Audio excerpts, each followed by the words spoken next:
8h12 sur Sud Radio, Lévy sans interdit. Bonjour Elisabeth Lévy.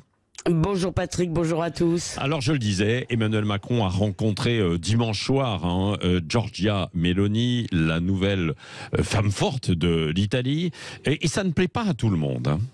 Oui, c'était le jour de sa nomination comme présidente du Conseil. Dimanche, donc, la patronne de Fratelli Italia a eu une longue conversation avec notre président. Alors, c'était pas au Quirinal, c'était en marge d'une conférence de la communauté Sant'Egidio. Pas de caméra, mais une photo qui était publiée sur le compte Twitter d'Emmanuel Macron avec ce commentaire: en européen, aux pays voisins, en peuples amis, nous devons poursuivre le travail engagé. Alors, ça n'a pas plu à gauche. Bon, hier, à votre micro, Patrick, Boris Vallaud a été plutôt modéré. Il a dit il faut lui parler, mais avec exigence. Mais les insoumis se sont déchaînés.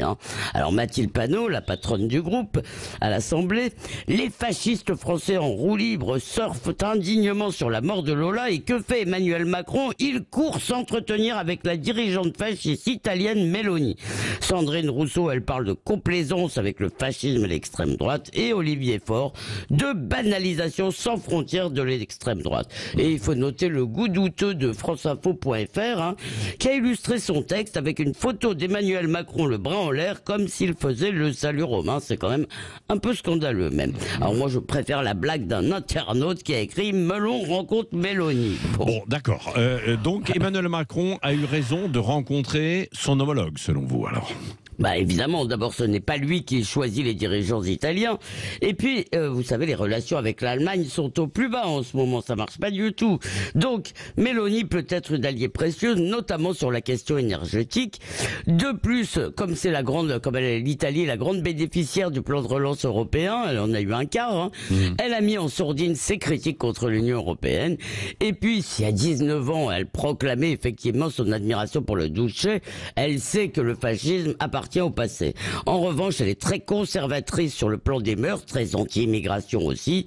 Ce qui réjouit Hubert Védrine, voilà ce qu'il a dit: si Giorgia Meloni arrive à embêter les Européens sur les flux migratoires, ce sera un progrès collectif. Alors je n'ai vu aucun commentaire de cette déclaration. Que fait la police de la pensée?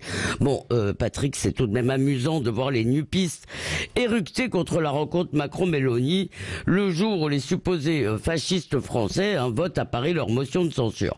Et c'est encore plus amusant que des admirateurs de Trotsky, Chavez, Maduro et d'autres grands démocrates, des dirigeants chinois par exemple, jouent les antifas face à une dirigeante qui a été élue à la loyale. On aimerait les voir aussi vindicatifs face au seul fascisme qui nous menace aujourd'hui, celui qui vient de priver Salman Rushdie d'un œil et d'une main. Eh bien, ce fascisme, c'est celui des islamistes, mais ne rêvons pas. Lévy sans interdit.